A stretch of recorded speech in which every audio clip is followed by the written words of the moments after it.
Olá pessoal, olá, dá um tempinho para que as pessoas possam ir chegando. Hum,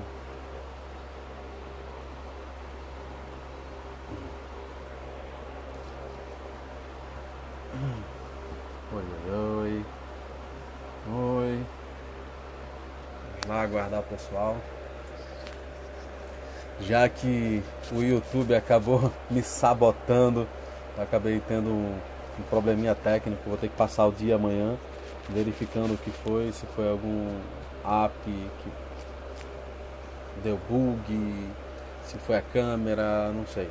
Alguma coisa acabou não encaixando agora e para evitar já a perda maior de tempo, eu comecei aqui pelo Instagram e depois qualquer coisa jogo essa live ou as duas partes dessa live, vamos ver quanto dá no, no YouTube, né? Então vamos, vou vendo o pessoal chegando, seja bem-vindo gente, seja bem-vindo.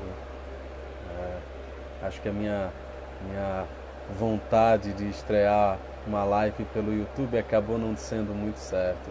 Olá Silvânia, bom vê-la, seja bem-vinda aqui. Vamos escutar um pouquinho, será uma boa troca. Eu acho que a galera, principalmente que está fazendo pós, que está tendo disciplina sobre psicologia junguiana, né, que de alguma forma está sendo estimulado a ler a biografia do Jung, acaba é, se interessando ainda mais. Eu vou colocar aqui só o, como é o título daqui, para que as pessoas que forem chegando já se interem, né, já fiquem conscientes sobre o que é.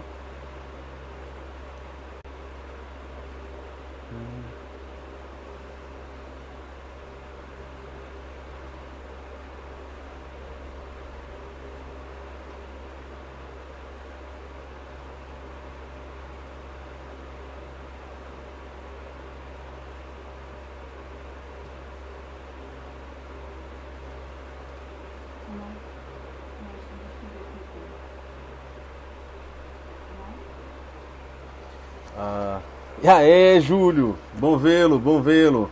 É bom saber que você tá aí. Deixa eu só fixar, né? Porque senão, Rejane, bom vê-la. Deixa eu fixar o comentário aqui, né? Porque aí. Pois é, cara. O YouTube não deu certo.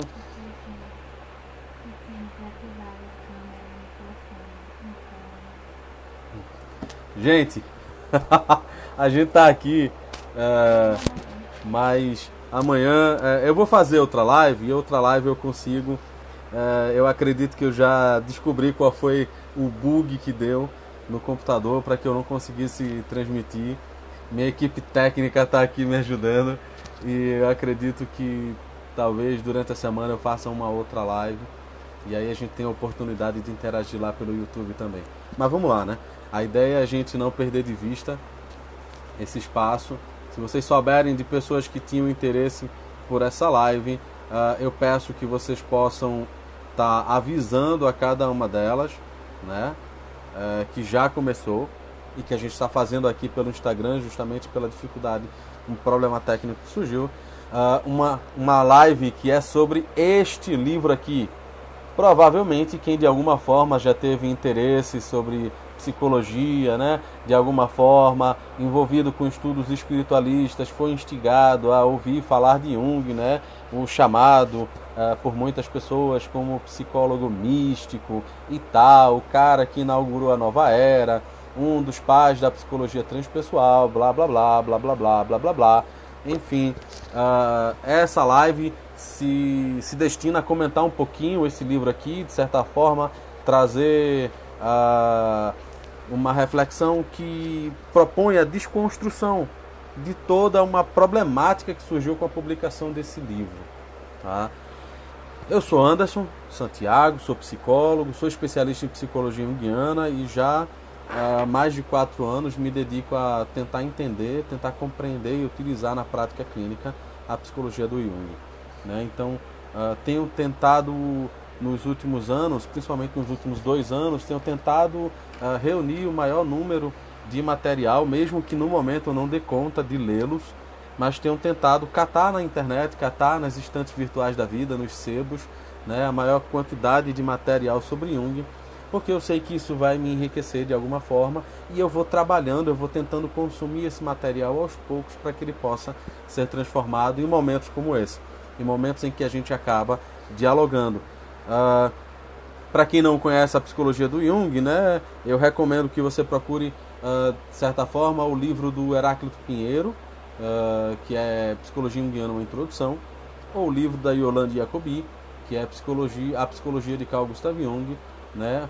O do Heráclito, publicado pela editora do Mar, então você vai encontrar no site da editora ou o canal dele também no YouTube, né? E o da Yolande Jacobi você vai encontrar publicado pela editora Vozes. Esse livro aqui, Memórias, Sonhos, Reflexões, você encontra ele pelas edições da editora Nova Fronteira, que eles estão republicando agora em um formato mais luxuoso, bonito.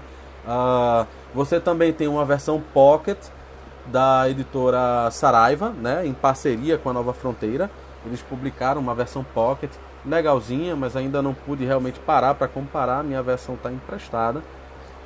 E você tem uma outra versão, se me recordo bem agora, só são essas duas. Não lembro se tem uma... se não me engano, teve uma publicada pela editora Cultura, mas também foi em parceria com a Nova Fronteira.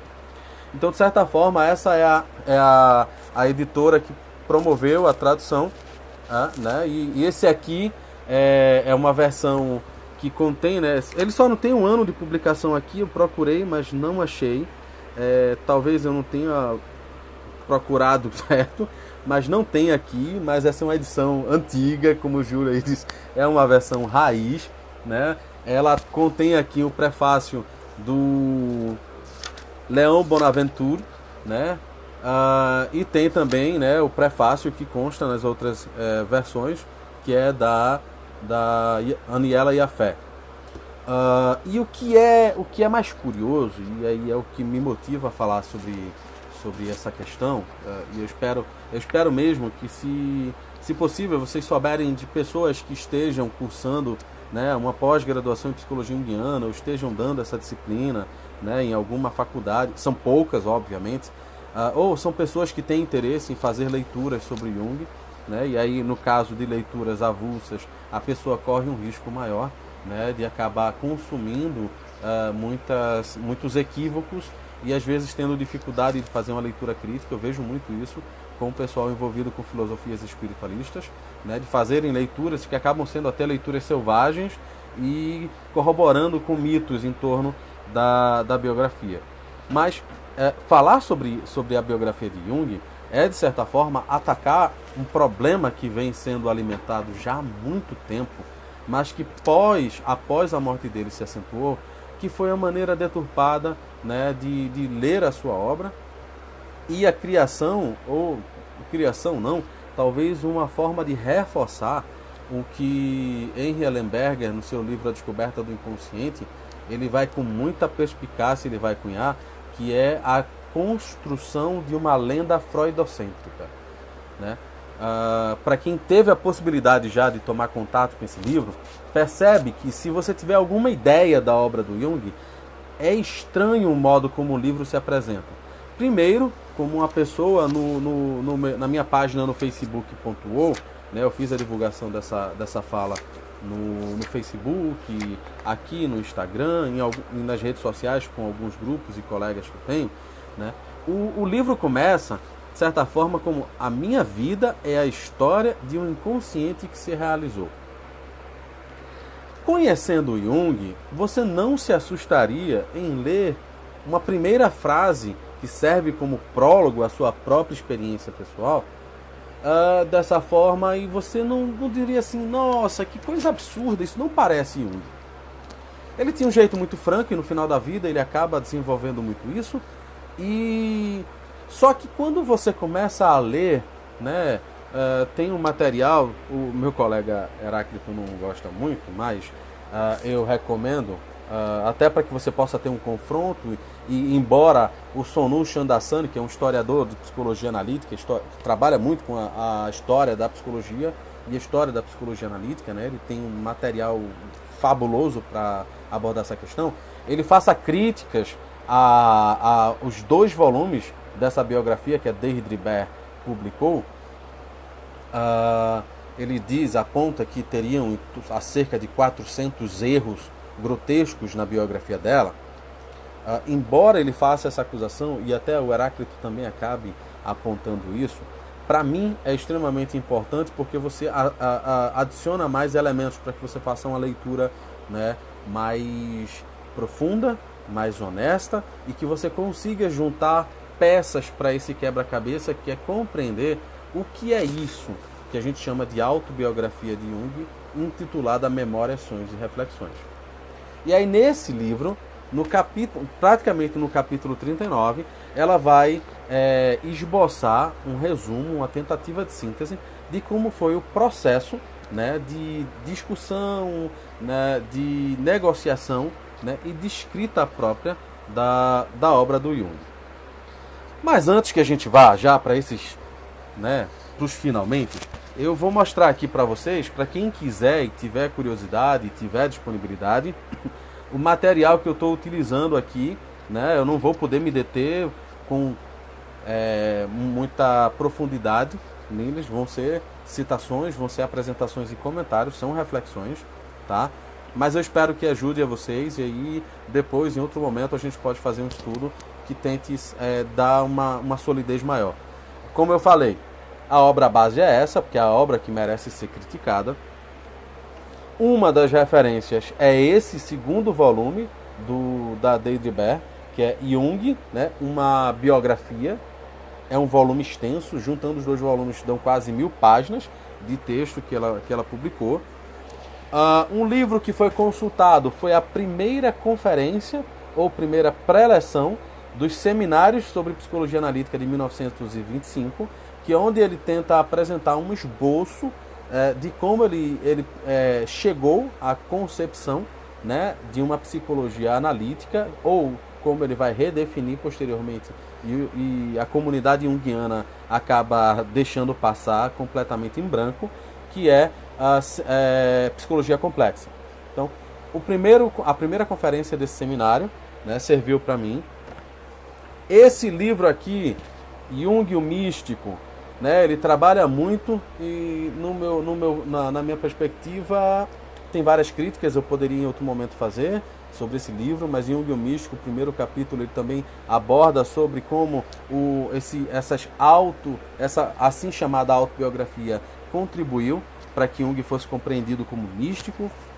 A título de conhecimento tem esse livro da Marie-Louise von Franz, que está em processo de leitura por mim, né, mas que é bem interessante. Eu mostro aqui só o verso porque fica mais visível ler o título, né?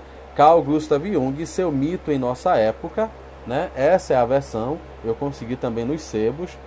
Não sei como é que está hoje, e eles estão aplicando, né? Está bem caro você ter acesso a livros. E tem esse livro aqui, que é da Bárbara Hanna. Meu colega Heráclito tece enormes elogios a esse livro. Ele realmente é muito bom, esse livro, Memórias Biográficas da Bárbara Hanna acerca do Jung. E é interessante o seguinte, esse livro da Von Franz, ele foi publicado no centenário de nascimento do Jung. Tá? Jung vem a morrer em 1961 e antes de completar, né, 86 anos, então ele morre com 85 anos. Em 1975 ela escreve esse livro. Não é uma biografia, né, mas é um livro fabuloso. Até onde eu estou podendo ler, ele é fabuloso. Tá? Vale muito a pena, se vocês conseguirem adquirir, eu recomendo. Tudo que é da Von Franz, de certa forma, eu recomendo. Von Franz, Bárbara Hanna, a Esther Harding, eu também estou começando a ler. É muito, muito, muito boa, né? Mas assim, se eu posso dizer para vocês, o catalisador, né, que me fez pensar essa live hoje é esse artigo aqui, Memórias, Sonhos, Omissões, que é um artigo do Sonu Chandasani, tá? Se alguém quiser pesquisar já, aproveitar que está no celular, eu vou postar aqui o nome dele, e aí você pode pesquisar. Né? Ele tem um livro que eu sempre recomendo nos meus cursos e palestras. Se vocês forem lá no YouTube, principalmente nas palestras que eu fiz em agosto do ano passado, no Dia do Psicólogo, que é a primeira palestra que eu publiquei no canal, e a última palestra que eu fiz, não a que eu publiquei, que foi uma live, né, que foi, o último lançamento foi a live, mas antes da live eu fiz uma palestra no dia 13, se me recordo bem agora, 13 de março, foi bem ali naquela fase onde estava se iniciando a quarentena, estava se instigando a quarentena, e eu também cito o livro. Esse artigo do Chandrasekhar é que ele acaba contemplando, ele acaba escancarando um problema que já vinha se percebendo e que acabava sendo ocultado, sendo mascarado, sendo posto como, sei lá, não tem fundamento, não tem solidez. E aí, vamos lá. Por que se torna importante falar sobre memórias e, de certa forma, produzir reflexões críticas sobre ele? Justamente porque, de certa forma, memórias, sonhos e reflexões acaba sendo a porta de entrada para a maioria das pessoas que têm interesse em estudar o Jung.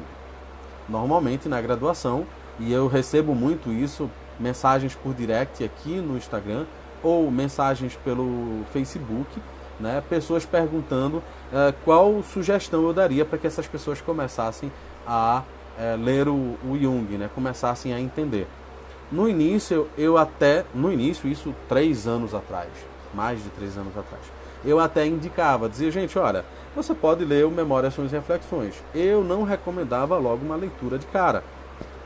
Tem outros livros do Jung que servem muito melhor a introdução do que o Memórias. Mas ainda não tinha esse peso. Quando eu descubro esse artigo do Chandrasekhar, que eu não tenho aqui exatamente o ano em que ele foi publicado, eu acabei não anotando nessa versão que eu tenho, está em outra versão que está misturado nas pastas com vários outros artigos e eu não consegui achar em tempo. Ele vai justamente trazer o ponto de que, justamente por ser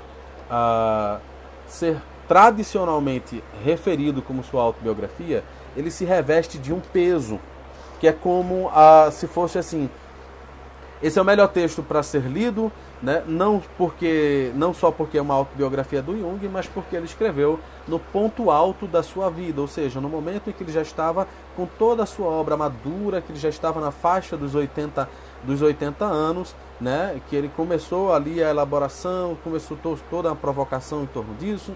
Então, a melhor forma de você ter acesso à psicologia do Jung é lendo as memórias biográficas que ele escreveu, e que é um erro. Tá? O Chandrasekhar até, ele coloca, né, já no início do seu artigo, que ele espera que, através desse artigo que ele está produzindo, né, apresentar como houveram implicações perturbadoras para o entendimento, né, do Jung e sua correta localização na história intelectual do século XX por conta de Memórias, Sonhos e Reflexões. Né? Ele até afirma que a existência dessa obra retardou significativamente o trabalho erudito sobre Jung. Ou seja, por quê? Porque Jung já vinha desde 1916 convivendo com incompreensões e difamações. Pessoas que não só tentavam atacar as suas elaborações teóricas, né, suas reflexões, seus conceitos empírico-descritivos, mas também atacavam a sua pessoa. Isso aconteceu com muita ênfase após o rompimento dele com a psicanálise. Né? E aí a gente começa. Qual o peso dessas memórias, fora isso que eu já falei? Né? A Deirdre Baer, ela traz um relato de Kurt Wolff, que foi o editor, né, dessas obras, dessas memórias do Jung, e eu vou tentar entrar um pouquinho, fazer uma retrospectiva histórica sobre isso. Ele afirma o seguinte, e a Deirdre, no livro dela, publica essa citação. Para quem quiser, quem tiver o livro, é página 326, tá? Ela vai relatar aqui o processo, né, do manuscrito final. E aí eu vou retomar toda a compreensão de como essa obra foi elaborada e qual o prejuízo que ela traz realmente para a compreensão psicológica do Jung. Então, pessoas que não têm vinculação com psicologia analítica, pessoas que nunca tiveram contato com Jung, né, podem talvez se sentir um pouco perdidos né, por conta disso, mas eu espero que se torne inteligível não só para as pessoas que já têm interesse, mas também para aquelas pessoas que são completamente leigas. Até porque eu estou vendo que tem pessoas realmente leigas aqui em termos de psicologia, principalmente em termos de psicologia analítica.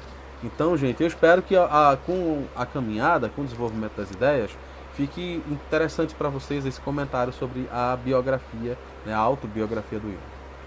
E aí, em certo momento, esse Kurt Hoffel, o Kurt, né, Wolff, ele vai falar o seguinte sobre a importância dessa obra. Ele considerava importante, tá? Não nos esqueçamos, nesse período, quando a obra, essa autobiografia do Jung, só contextualizando historicamente, né, quando essa autobiografia estava sendo elaborada para ser publicada, o Ernest Jones já havia publicado, né, uma obra, né, uma biografia sobre o Freud, tá? Só para a gente contextualizar. Por isso que vai ter essa menção ao nome do Freud aqui. Ele vai colocar, não nos esqueçamos, Freud não escreveu uma autobiografia. O livro do Dr. Jung será o único no qual um explorador e pioneiro da psicologia profunda, que ampliou as fronteiras da consciência humana para novas áreas e afetou o pensamento e conhecimento humanos, né, de modo incomensurável e significativo, faz um sumário de suas próprias ideias, experiências, no momento de sua plena maturidade.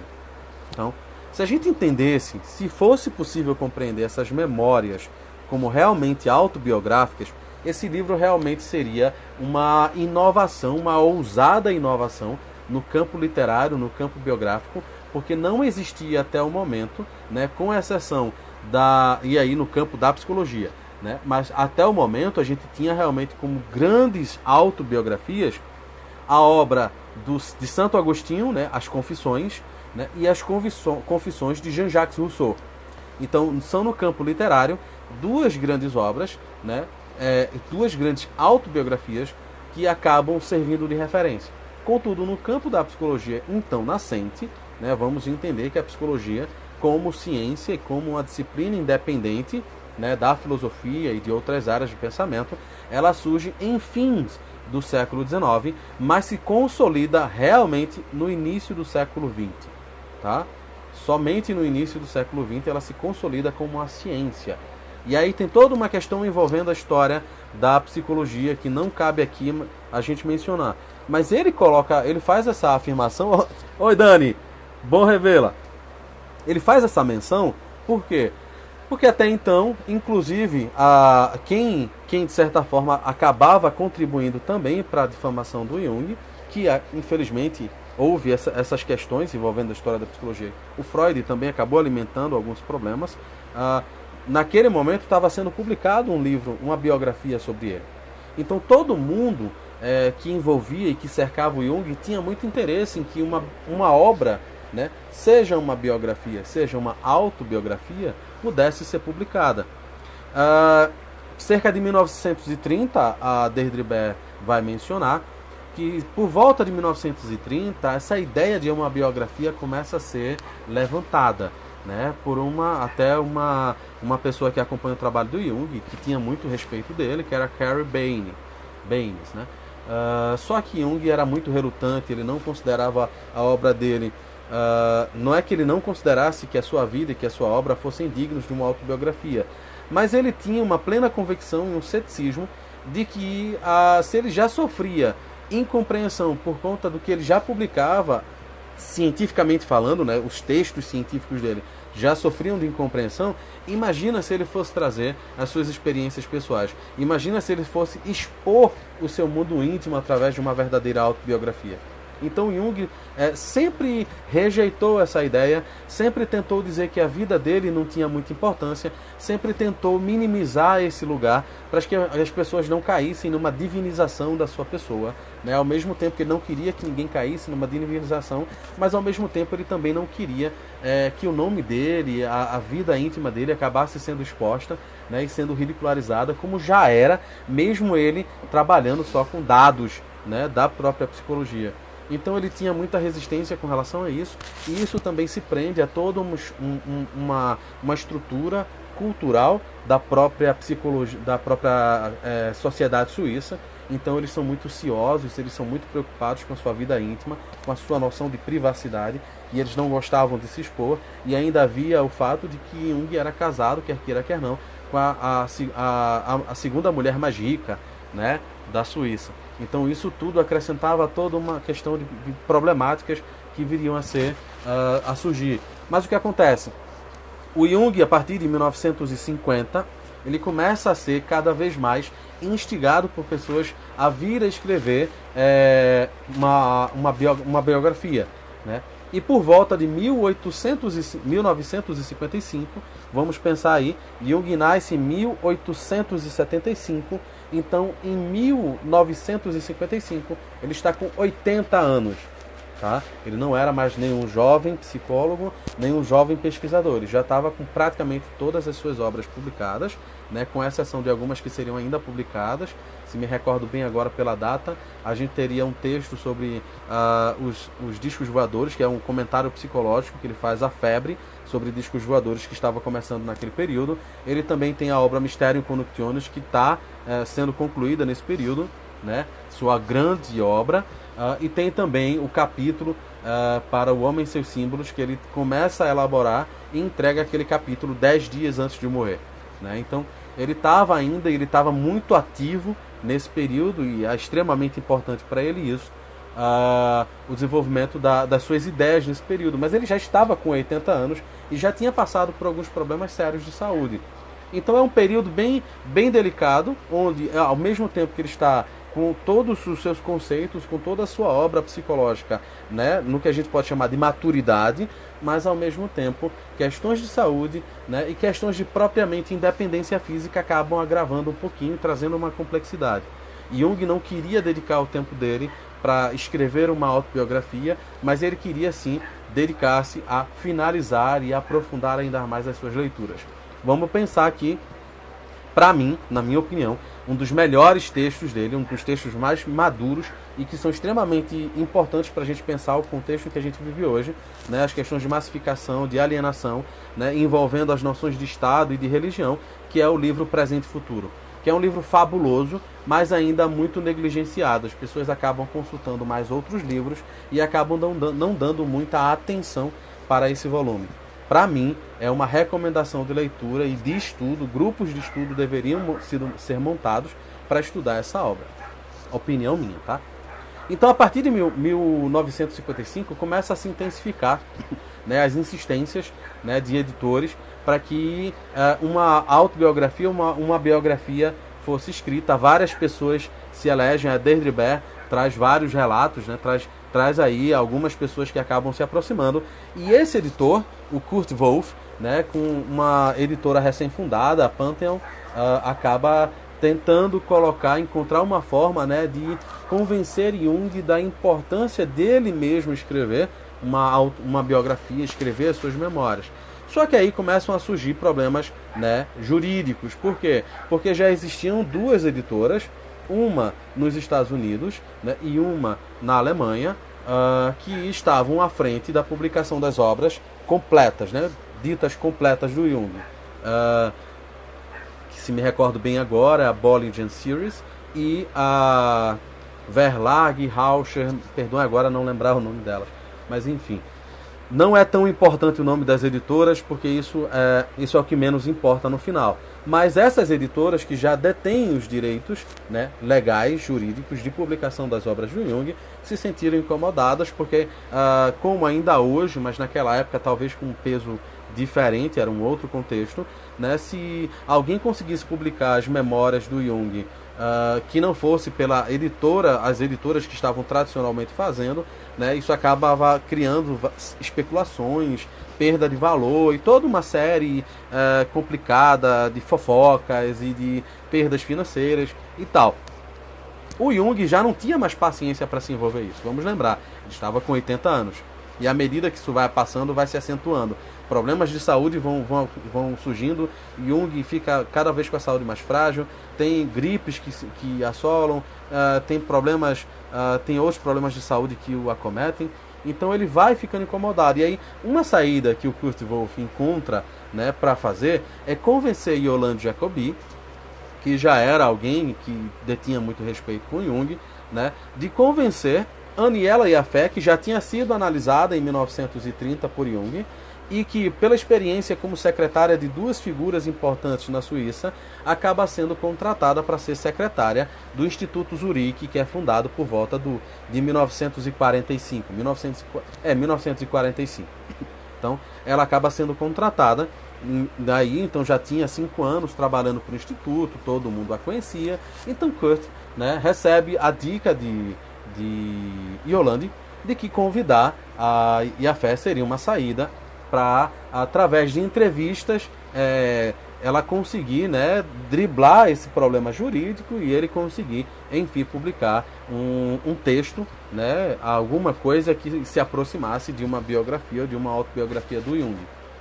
Jung reluta muito. Ele quando vocês lerem, se alguém tiver acesso, né, a esse volume aqui, o capítulo 39, vocês vão perceber o quanto Jung vai resistindo, mas tem um momento em que ele acaba cedendo e a Aniela Jaffe, ela vai fazendo entrevistas, esse é um acordo, em que ela vai fazendo entrevistas, questionando alguns pontos, e Jung, meio que tipo uma associação livre, ele vai lembrando e vai falando e vai comentando, só que no estilo dele, na linguagem dele, lembrando, 80 anos. Então, para quem conhece aí, que já teve a oportunidade de lidar com pessoas mais velhas, através do avô, de um tio mais velho, ou fazendo algum tipo de trabalho voluntário, mesmo na clínica, lidando com a chamada terceira idade, você percebe como o avanço da idade cria certas dificuldades de relação, as pessoas... Nossos vozinhos, eles vão ficando meio que sem filtro, então vão falando mais à vontade.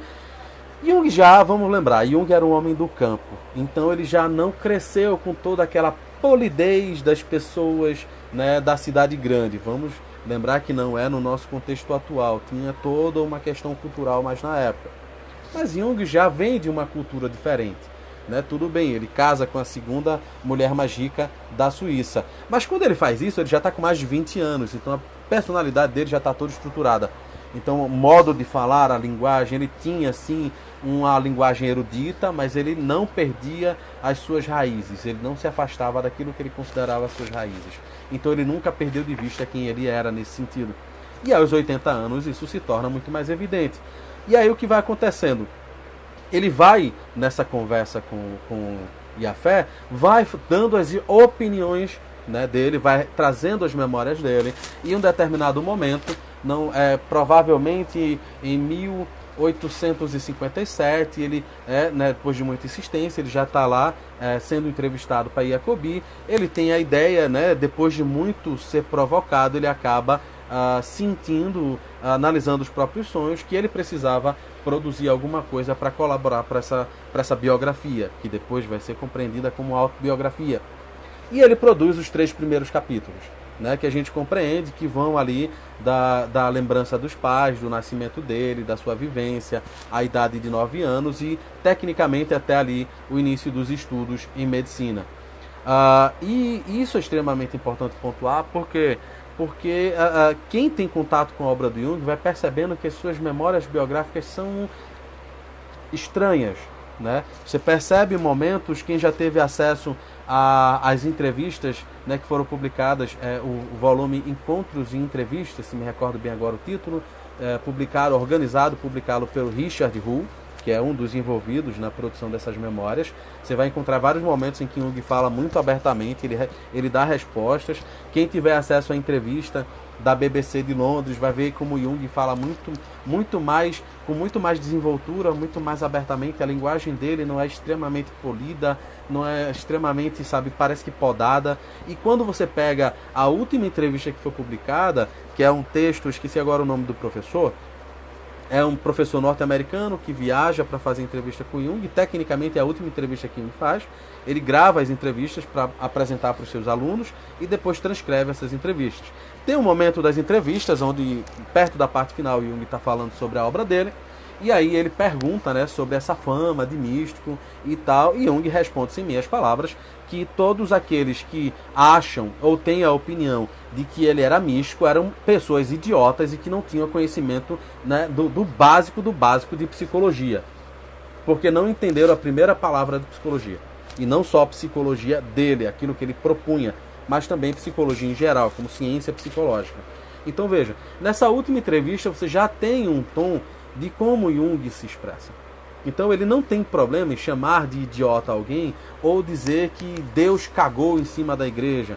Quem leu as memórias dele vai lembrar dessa experiência, né, que é uma experiência bem impactante, onde ele, depois de muito resistir, por volta dos 9, 10 anos, ele tem uma visão, né, onde ele vê Deus defecando em cima de uma catedral, tecnicamente a Catedral de Basileia, né, e aquilo o impacta muito, ele sente um terror, como se ele estivesse pecando ao permitir essas memórias, essa visão acontecer, mas ele também se sente muito aliviado após isso.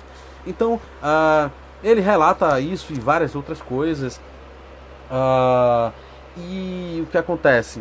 Retomando agora, sim. Então, nesse texto desse professor norte-americano, acho que é Richard Evans, né, e o texto aborda as reações de Ernest Jones, né, com relação à entrevista que ele pretendia fazer a Jung, só que ele entrevista primeiro o Ernest para depois entrevistar o Jung, né, assim, seguindo ali o rumo da viagem dele. E aí você percebe como o Jung fala muito mais à vontade. O que não acontece quando a gente lê esse livro. Você vai lendo o texto e, volta a dizer, se você tem contato com a obra do Jung, você estranha um modo excessivamente polido, né, e a própria estrutura da obra. Por quê? Vamos lá. Né? Acho que eu deixei bastante claro como foi um pouquinho, né? Se eu não deixei, deixa eu amarrar agora. Então, como é que foi originalmente concebida essa obra? Foi um acordo entre Jung, que feito com o Kurt Wolff, né, da Pantheon Books. Ele seria entrevistado pela Aniela Jaffe, e ela ia coletar essas informações e produzir um texto. Seria teoricamente uma autobiografia, porque estaria escrito em primeira palavra, mas o texto não seria escrito pelo Jung, porque aí a gente teria, como eu falei no início, problemas de ordem jurídica, né, e editorial, porque Jung já tinha um contrato de exclusividade com 2 editoras, né, para publicação dos livros dele em alemão e em inglês, e qualquer outra editora que viesse se interpor no caminho acabaria trazendo problemas jurídicos, e as multas eram extremamente altas. Então isso era uma das questões. Então aquilo que foi feito das entrevistas da Jaffe são chamados hoje de protocolos, né? São chamados de protocolos. E o Chandassani, nesse artigo que eu falei para vocês, Memórias, Sonhos e Omissões, ele vai relatando como, à medida que esses protocolos eram produzidos e o texto também elaborado, o texto que é considerado final, ele acaba indo na contramão do texto produzido durante os protocolos, e Jung cunha uma palavra que se tornou bastante famosa, a Deirdre menciona isso e o Chandassani também, em meados de 1859, 1860, né, o Jung convida o Kurt Wolff, meio que desesperado, para conversar com ele, porque o próprio Jung já percebia que o texto que que estava sendo produzido estava sendo, como ele menciona aqui, Jung, né, nesse texto que estava sendo produzido pela Jaffe, ele estava sendo titificado ou tiificado, que, né, traduzindo aí, seria como se a gente pudesse tentar traduzir de uma forma compreensível, ele estaria sendo corrigido por uma tia muito zelosa. Imagine que você tem um sobrinho, e aí esse sobrinho se propõe a fazer uma palestra aberta ou gravar um vídeo, e de repente, né, ele começa a falar à vontade, soltar palavrão, aí a tia vem, repreende ele e diz: meu filho, não se fala palavrão ao vivo, não se fala dessa forma. Então ela começa a corrigir o modo espontâneo do sobrinho falar, de tal forma que quando ele se apresenta uma segunda vez, ninguém o reconhece. Parece muito diferente aquele menino espontâneo e esse menino extremamente sério que está se apresentando. Foi isso que Jung sentiu no texto que ele foi lendo, né? E é isso que ele fala para o Kurt Wolff em desespero, quando convoca o Kurt, né, para uma conversa pessoal, e o Kurt, ele, ao final dessa conversa, anota todas essas questões para apresentar para o corpo editorial e para questionar até para a família do Jung, para poder entender o que está acontecendo e poder intervir de alguma forma e salvar o texto original como Jung propunha que pudesse ser feito. Só que esse aqui é o problema, para a gente entender por que Memórias, Sonhos, Reflexões, né, chamada pelo próprio Jung também de a assim chamada autobiografia, não deve ser compreendida como uma verdadeira autobiografia. Por quê? Porque, como eu falei, esses textos dos protocolos, eles serviram apenas como matéria de fundo para que um texto pudesse ser produzido. E é por isso que surge aqui em cima, não sei se vocês conseguem ver, compilação e prefácio de Aniela e a Fé. Essa informação que está na capa do livro é até uma informação complicada, porque ela não se sustenta. Porque dá a ideia de que Aniela e a Fé apenas compilou, ou seja, escutou o Jung e transcreveu para o papel as memórias do Jung, apenas organizando o texto para que ele fosse publicado. Não foi isso que aconteceu. Não foi isso, está longe de ter sido isso. Como o Chandassani faz essa denúncia e a própria Deirdre também traz no seu texto, essa tiificação que surgiu, né, com Memórias, Sonhos e Reflexões, foi algo arquitetado, né, não foi somente algo que foi produzido pela Iafé, mas foi muito mais produzido pela própria família do Jung. Em específico, seus filhos Walter e Marianne. Eles são, exatamente, Júlio, compilado, revisado, editado e adulterado por Iafé. Só que aí eu não seria tão maldoso com Iafé. Eu diria Iafé e família Jung. Porque até hoje, a família do Jung é responsável pela não publicação desses textos, desses protocolos. Se a família do Jung tivesse permitido, o próprio Chandassani já teria publicado, né, uma versão, vamos dizer assim, como ele está pretendendo fazer agora com os livros negros, né, que vem à frente dos livros vermelhos. Eles já teriam publicado, né, os protocolos do Memórias, Sonhos e Reflexões. Né? E isso seria extremamente importante, porque tão importante quanto o livro vermelho para a compreensão da obra do próprio Jung, os protocolos que foram utilizados como referência para esse texto adulterado da Iafé, eles seriam extremamente importantes para desconstruir, né, o mito freudocêntrico, a lenda freudocêntrica, e para desconstruir a leitura equivocada, né, que acabou contribuindo para o atraso até cultural do próprio movimento, vamos chamar assim, o movimento junguiano. A comunidade junguiana a nível acadêmico, numa perspectiva de uma leitura erudita do Jung, e não apenas essa pataquada que a gente vê, que é o sequestro do Jung por movimentos New Age, né, e a difamação do Jung, a contínua difamação do Jung por movimentos aí, de perspectivas psicológicas que não tem a ver com aquilo que ele produziu. E aí o que acontece? Com a leitura do artigo do Chandassani, com a leitura desse material que eu trouxe para vocês, né, a primeira preleção do Jung para o seminário, né, o capítulo 39 da Deirdre, né, o livro da Von Franz, né, Carl Gustav Jung, Seu Mito em Nossa Época, o livro da própria Bárbara Hanna, trago de novo aqui para que vocês possam ver, esse livro aqui, uma memória biográfica, né? A leitura desse material nos permite compreender, para que a gente possa amarrar tudo isso, todas essas informações que eu estou jogando para vocês, porque esse livro de memórias não é uma autobiografia, né, e poderia ter sido uma excelente biografia. Fora a tiificação do texto, ou seja, a constante deturpação, desfiguração do texto do Jung, né, à medida que ele vai apresentando as suas memórias, e a Iafé, ela vai, né, fazendo a anotação dessas memórias, né, com todo esse processo, a gente vê na estrutura principal dele um sério problema. Deixa eu achar aqui só o sumário para que eu possa comentar para vocês. Os 3 primeiros capítulos, de certa forma, guardam a essência do pensamento do Jung. Não vou dizer para vocês que aqui também não tem pensamento do Jung, não.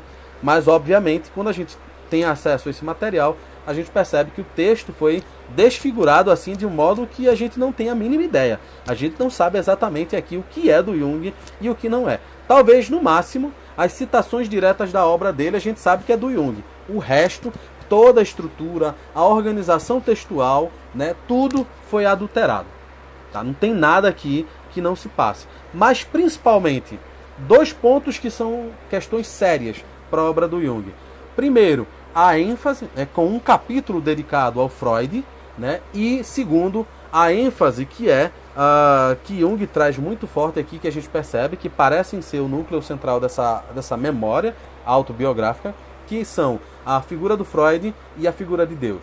Tá? Durante muito tempo houve aí uma celeuma, discussões entre muitos acadêmicos sobre qual teria mais importância na existência, na própria influência sobre a obra de Jung, se seria o Freud ou se seria a figura de Deus. Né? Não por isso Jung tem um extenso volume de trabalhos voltados para a temática da religião, mas só que isso vai, né, justamente na contramão das difamações que até hoje perduram sobre Jung e as incompreensões que são, você vai ler aí teóricos, textos e artigos que são produzidos. O filme, né, Um Método Perigoso, é horrível porque ele desfigura ainda mais a biografia do Jung, apresenta ali, de certa forma, ele como um pervertido sexual na relação dele com o Spielheim, e não tem problema, ele teve sim um caso com o Spielheim, mas não teve aquele impacto, não teve aquela dimensão, é outro sentido. Quando ele menciona o autor do livro, né, Um Método Perigoso, o Kerr, só lembro do sobrenome dele agora nesse momento. Quando ele menciona no livro, que é o que dá origem ao filme, né, ele dá a entender que quando Jung vem mencionar no tipos psicológicos a ânima, né, que ele vivenciou no processo de confronto com o inconsciente, que é o que dá origem ao Livro Vermelho, ele força ali uma interpretação sem base nenhuma em textos nem referências, de que essa ânima, essa voz que surge para ele, seria da Spielheim, e não tem fundamentação isso, porque o texto a ânima não aparece para Jung, não é elaborada, não é apresentada no tipos psicológicos. Ela surge primeiro o conceito de ânima já num volume dele que se transforma num livro, que é o Eu Inconsciente. Então assim, e a Deirdre Baer e o próprio Chandassani levantam aqui uma crítica a essa posição do Kerr de colocar Spielheim, né, tentando forçar uma interpretação da ânima ser uma forma de Jung eternizar Spielheim na sua vida. E o Chandassani apresenta de que é muito mais provável que essa ânima, essa voz, se aproximasse de uma psicóloga e colaboradora de Jung chamada Maria Moltzer, né, que ela sim é mencionada até numa nota de rodapé do tipos psicológicos, né, porque ela enfatiza, ela ajuda Jung a reconhecer a existência da intuição como uma função da consciência. Então assim, por toda a construção, a Moltzer teria muito mais fundamento em ser mencionada como essa voz, né, que apresenta-se a Jung no seu confronto com o inconsciente, do que Spielheim. Tá? Só para levantar uma das incongruências que surgem nesse modo deturpado de ler Jung. Mas, por exemplo, nos protocolos, na elaboração inicial, a gente não teria uma menção apenas ao Freud. Mas antes do Freud, a gente teria um capítulo dedicado a William James e Theodore Flournoy, que são duas figuras, dois pesquisadores em psicologia muito mais importantes que o próprio Freud, né, e que tiveram uma influência em toda a obra do Jung. Em toda a obra você vai ver referências ao James, ao Flournoy, e você vai ver referências a outros, como por exemplo Schopenhauer, Kant, Eduard von Hartmann, Carl Gustav Caros, né, só para citar alguns que são muito mais importantes, né, e rivalizam aí esse lugar de importância do que o Freud. Obviamente não estou desmerecendo a importância que o Freud teve para o Jung, mas, né, não é como esse volume final, como a confecção final do texto se apresenta, né? Isso é uma pataquada. Isso é colocar e alimentar até hoje essa fantasia, né, de que a obra do Jung só surge como uma reação ao Freud. E isso é uma mentira deslavada, isso é um equívoco acadêmico, isso é um problema histórico sério, isso é uma adulteração, isso é uma fraude, isso é uma deturpação, isso é uma desonestidade intelectual, para resumir. Eu resumiria a manutenção da lenda freudocêntrica e esse lugar de importância do Freud na obra dele como uma desonestidade intelectual. Ponto. E aí, nos protocolos, a gente vai vendo a própria Deirdre, não dá para citar o texto, não vou ficar aqui pegando o texto da Deirdre para citar, porque eu teria que ler para vocês um capítulo inteiro, nem o artigo do Kurt, do Chandassani. mas eu recomendo a vocês a leitura desse material para compreender, né, e para ter cuidado em recomendar a leitura de Memórias, Sonhos e Reflexões como se fosse a verdadeira autobiografia do Jung. Né? E aí vamos lá. O que é que se apresenta no sumário? O que é que se apresenta? A gente vai ter, nessa versão que eu tenho, essa aqui, tá?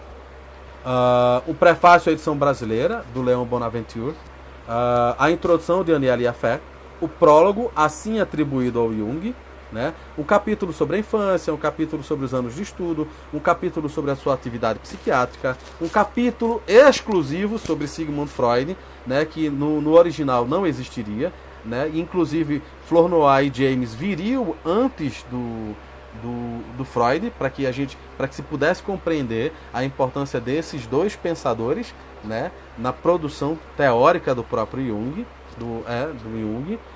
Teríamos o capítulo do confronto do inconsciente, e temos aí a gênese da obra, que vai explicitar como a obra foi desenvolvida, um capítulo sobre a Torre de Bollinger, aí temos um capítulo sobre as viagens, que aí sim, obviamente, Jung ia dedicar um capítulo absurdamente maior, eu acredito que seria em torno de umas 200 páginas, para falar da importância dessas viagens, e para quem conhece a obra do Jung, inclusive, sabe o quanto essas viagens foram importantes, né? Não só para a África do Norte, né? Como para a visita que ele fez aos índios Pueblo, a visita ao Quênia e à Uganda, a visita dele à Índia foi extremamente importante para estudar, né? A partir daí também a consolidação do conceito de si mesmo, não só a partir daquilo que a empiria da clínica lhe fornecia, mas também estudando outras culturas e o que a noção de mandala, né, que se apresenta na cultura indiana com muita força, né? A viagem que ele teve a Ravenna, que gerou uma briga entre ele e a fé e a família dele, né, a tal ponto que aí a fé o admoesta, dizendo que se ele publicasse esse capítulo, se não me engano também a Carrie Baines, diz que ele apareceu um louco por conta dessa obra. Jung, já nos seus 82, 83 anos, ele já puto, ele diz que se dane, eu já, meio que assim, já me diz, já não afirmo que eu sou maluco, então agora eu sou maluco mesmo. Então é um Jung já muito puto, né, com o excesso de controle que existia em torno dele. E aí vem um capítulo sobre visões, né, um capítulo sobre a vida depois da morte, um capítulo sobre os últimos pensamentos, retrospectiva e o apêndice.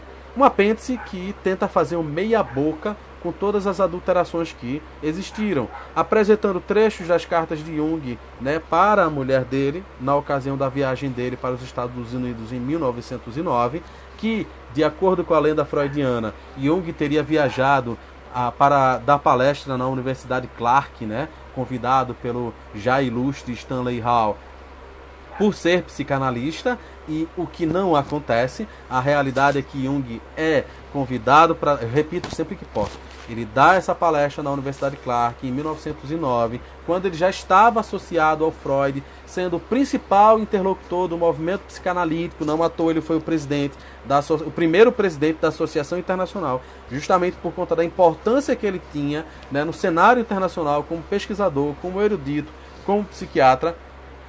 Então ele é convidado por Stanley Hall para dar uma palestra e falar sobre os seus testes de associação de palavras, que já eram utilizados não só para análise e diagnóstico das pessoas com transtorno mental, né, e as pessoas em geral, mas também já estava sendo utilizado, né, inclusive em processos criminais, para avaliar a culpabilidade ou não de alguém que esteja sendo acusado de algum crime, de algum ilícito. Então ele é convidado para fazer essa palestra. Só que ele é convidado junto com Freud. Jung vai falar sobre a sua produção e Freud é convidado a fazer as famosas conferências de introdução à psicanálise, né, que depois ele publica em livro. Então, assim, é outro elemento que alimenta a fantasia freudocêntrica, que alimenta essa lenda de que Jung seria apenas um desertor do movimento psicanalítico. Ele seria o renegado, filho amado, protegido e idolatrado de Freud. Alguém que não quis dar continuidade à obra do magnânimo, ilustre psicanalista. Tenho nada contra Freud, tá, gente? Estou criticando aqui a lenda freudocêntrica. Estou criando aqui o que foi criado, que mitificou esses dois personagens e que deturpou a relação deles e também e que acaba eclipsando a importância dele para a história deles, né, para a história da cultura, para a história do pensamento contemporâneo e para a própria história da psicologia, como a gente compreende a psicologia moderna. Então, assim, esse livro ele acaba prestando um desserviço, né, para a própria compreensão de quem foi Jung, né, e a que se destina a sua obra. Justamente porque quem toma contato com ele acaba tendo a impressão de que as duas coisas que realmente foram importantes na vida dele foi o contato dele com Freud e a relação dele com o sagrado. E isso é uma pataquada, isso é uma mentira deslavada, né? Isso é uma impressão que não deveria acontecer. E aí o artigo do Chandrasani segue nesse propósito de desconstruir esse lugar. E a obra que ele vem produzindo até hoje, né, não só a publicação, né, a produção, a organização, a publicação do livro vermelho, que ele conseguiu convencer a família do Jung, mas também o livro que ele publica em 2003, que é Jung e a Construção da Psicologia Moderna, para mim, no campo acadêmico, a melhor forma de você ter acesso à multiplicidade do pensamento, né, a polivalência do pensamento junguiano. Ele apresenta como o projeto de psicologia, como o próprio Jung define, o projeto de psicologia dele não é uma continuidade daquilo que a psicanálise está construindo. Psicanálise se auto-intitula uma ciência. Jung não propõe que a psicologia que ele construa seja uma ciência à parte, uma ciência independente, mas ele elabora um projeto de psicologia que tende a colaborar com a psicologia existente. Meu colega Heráclito Pinheiro, numa das aulas que ele deu recentemente sobre a clínica junguiana, ele faz uma afirmação que eu corroboro, embora talvez não sem a profundidade de leitura que ele já tem, porque ele já tem mais de 15 anos na minha frente de leitura e estudo da obra do Jung, mas ele afirma que a obra do Jung não é melhor nem pior do que nenhuma, mas que sim, o seu método, né, a sua proposta clínica, né, ela é muito mais ampla do que a imensa maioria das propostas clínicas que são apresentadas ainda hoje no campo da psicologia. A diferença é que há uma incompreensão e uma ignorância quase absolutas sobre a obra e sobre a proposta clínica do Jung, né, do que se tem com relação a todas as outras propostas terapêuticas no campo da ciência psicológica. A ignorância que se tem sobre o que é a sua clínica e como se faz a sua clínica é o que acaba obscurecendo, né, e faz com que as pessoas cometam inúmeras bizarrices, como, por exemplo, um analista junguiano que se preze nunca vai propor que um paciente pinte mandalas, porque isso não faz parte da clínica junguiana. Isso é uma das deturpações e que acaba sendo, tem sua utilidade aí, de certa forma. Não sou eu que vou negar a utilidade de pintar mandalas, mas isso não se encontra na obra junguiana, não é uma recomendação do Jung, né, e não tem nada a ver com a noção de mandala que Jung acrescenta e associa ao conceito de si mesmo, quando ele começa a elaborar esse conceito central da sua psicologia. Então, o que a gente vê hoje, que é pintar mandalas e fazer outras coisas, mandar o paciente praticar yoga, né? Essas coisas não fazem parte da clínica junguiana. Não digo que não tenham importância, não digo que não tenham utilidade, mas não são parte da clínica junguiana. Não faz parte da sua elaboração, não faz parte da noção de relação com o inconsciente, de confronto com o inconsciente, como ele coloca. E aí, Eduardo, né, o meu colega Eduardo, grande psicanalista lá de Minas Gerais, prazerzaço ver você aí, meu brother, né? Essa live eu ainda vou terminar ela agora, desculpa, gente, é porque tá passando uma muriçoca aqui, eu tentei dar fim dela, mas a bicha é resistente, né? Ela tá tentando atrapalhar aqui a minha fala, mas assim, valeu por estar presente aí, né? Para todo mundo que está assistindo até agora, quem é da Psi, quem não é, eu espero que esteja sendo compreensivo, né, que esteja sendo claro para todo mundo. Obrigado, Eduardo, é um prazerzaço. Quem vai ver essa live depois no YouTube, eu espero que não se confunda, eu já deixo claro, a gente está gravando aqui uma live dentro do Instagram e depois eu vou publicar essa live no YouTube. Então, se você estiver vendo esse vídeo no YouTube, não estranhe, eu estou interagindo aqui com os meus colegas ao vivo e infelizmente você não tem como acessar mais essa conversa, porque o vídeo, quando eu salvo, não é todo esse bate-papo que aparece aqui para mim não fica salvo junto com o vídeo, só aparece a minha transmissão, né, e a menção que eu fizer aqui. Então, enfim, perdão para você que está vendo pelo YouTube, né? Estou falando agora para a posteridade, estou fazendo um exercício de futurologia.